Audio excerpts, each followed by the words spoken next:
हुई होंगी। आप विलेन क्यों बनाते हो भाई? विलेन मत बनाओ। नेहरू और अंबेडकर, पटेल, आजाद ने नींव डाली। आप सेकंड थर्ड फ्लोर बना रहे हैं, उन्होंने फर्स्ट फ्लोर बनाया।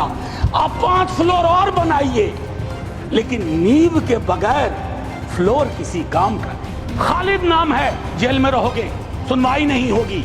हैदर नाम है, मीरान हैदर, नहीं सुनवाई होगी। इमाम नाम है, सर्जिल इमाम, नहीं होगा।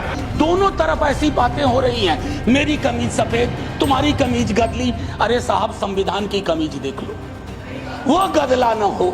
मैं आज जद पे अगर हूं, निशाने पे, मैं आज जद पे अगर हूं तो बदगुमान न हो। चिराग सबके बुझेंगे, ऐसी हवा किसी की नहीं होती। थोड़ा हट करूंगा वक्त के लिए, लेकिन आखिर में अभी चालू तो करिए हुजूर। नेहरू जी पर बहुत चर्चा होती है जब से इस संसद में आया हूं। 14 का चुनाव, 19 का चुनाव, 24 का चुनाव, जवाहरलाल नेहरू नहीं आ रहे हैं, विपक्ष आ रहा है, कांग्रेस आ रही है। 100 साल आप चुनाव जीतेंगे, लेकिन नेहरू को फिर भी वहां खड़ा पाएंगे, क्योंकि अथॉरिटेरियनिज्म के खिलाफ, पार्लियामेंट्री डेमोक्रेसी के प्रतीक है नेहरू। दोनों तरफ ऐसी बातें हो रही हैं, मेरी कमीज सफेद, तुम्हारी कमीज गदली। अरे साहब, संविधान की कमीज देख लो, वो गदला ना हो, उस पे दाग ना पड़े। ये हमारा दायित्व होना चाहिए। टाइम मशीन नहीं है सर, नहीं तो मैं अपने सारे साथियों को 47-46 ले जाता। खून की नदियां बह रही थी दोनों तरफ, खून की नदियां। मंदिर में गाय काट के फेंकी जा रही थी, मस्जिद में सुअर फेंके जा रहे थे। उस दौर में एक ऐसे देश के निर्माण का संकल्प, गलतियां हुई होंगी। आप विलेन क्यों बनाते हो भाई? विलेन मत बनाओ।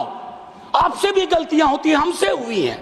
मैं सिर्फ इतना कहता हूं माननीय उपसभापति महोदय, कि जब हम तबसरा करते हैं इस तरह के नेताओं पे, तो हम भूल जाते हैं 47 में इस देश की क्या हालत है। सर, आपने घर बनाया हो, मैंने नहीं बनाया अभी तक, मेरे पिता ने बनाया।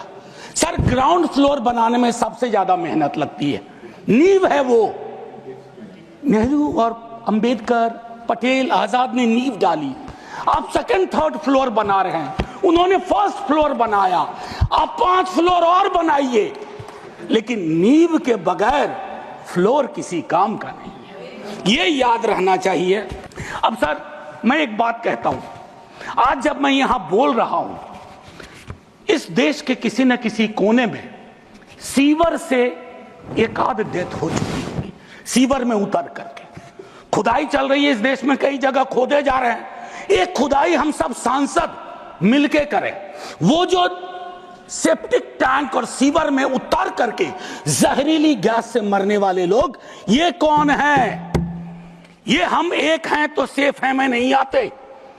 ये हमारे हिस्सा नहीं है, इसी समाज का हिस्सा है। हाँ, ये अव्वल बात है कि हमारी जातिगत सीधी नुमा पदानुक्रम में वो नीचे आते हैं, तो उन पर गौर थोड़ा हम कम करते हैं। ये नहीं होना चाहिए।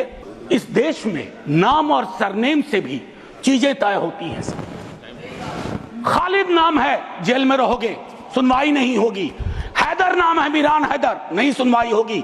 इमाम नाम है, सर्जिल इमाम, नहीं होगा। गुलफिशा होगी, नहीं होगा। तो ये सारी चीज, मूलवासी बचाओ संघ मंच है छत्तीसगढ़ में, अनलॉफुल बना देते हैं आप। अरे कोई तो तौर तरीका हो। किसान विरोध करे, देशद्रोही है। विद्यार्थी विरोध करें नौकरी के लिए, नौकरी मांग रहे हैं आपसे, और कुछ तो नौकरी भी नहीं मांग रहे हैं, परीक्षा समय पर कराने की मांग कर रहे हैं। आप कह रहे हो अराजक हैं, नक्सल हैं। ये जो शब्दावली लेकर के, विशेषण लेकर के आप घूमते हैं, इससे थोड़ा बाज आइए। मैं कह रहा हूं ये टेम्पटेशन होता है जब बहुत बड़ी सत्ता होती है, 15वें वर्ष में, 11वें वर्ष में प्रवेश करते हैं। लेकिन उस टेम्पटेशन को रोकना मैच्योरिटी है, परिपक्वता, परिपक्व लीडरशिप की बात होती है। एंड द ओल्डेस्ट डेमोक्रेसी, बाकी में डेमोक्रेसी कैजुअलिटी हुई है पाकिस्तान और बांग्लादेश में, संविधान तक नहीं आया। लेकिन हम अपनी अकलियत के साथ कैसा व्यवहार करते हैं, तो हम कह पाते बांग्लादेश को, learn from us, to Pakistan, learn from us, this is how we treat.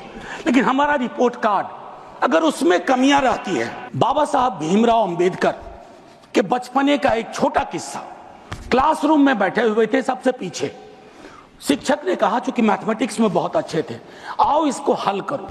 ज्यों ही वो बोर्ड की तरफ बढ़े, जितने कास्ट हिंदू अपर कास्ट के लोग थे वो दौड़ के बोर्ड के पास गए, क्योंकि बोर्ड के पीछे उनका टिफिन बॉक्स था। उनको लगा ये पोल्यूट हो जाएगा। मैम, आज वो मान्यताएं नहीं हैं, लेकिन पोल्यूशन प्यूरिटी की नई मान्यताएं आ गई हैं, एक्सक्लूजन की नई मान्यताएं आ गई हैं। और आखिरी में ऑस्विज एक जगह थी पोलैंड में, जहां जिसको सिर्फ गैस चैम्बर से मत समझिए, ऑस्विज के बनने में सालों की नफरत और घृणा थी, जिसका अंजाम ना सिर्फ जर्मनी में भुगता गया, पूरी दुनिया ने। तो ये नफरत घृणा, इस पर लगाम लगे ना तो हर मोहल्ले में ऑस्विज होगा।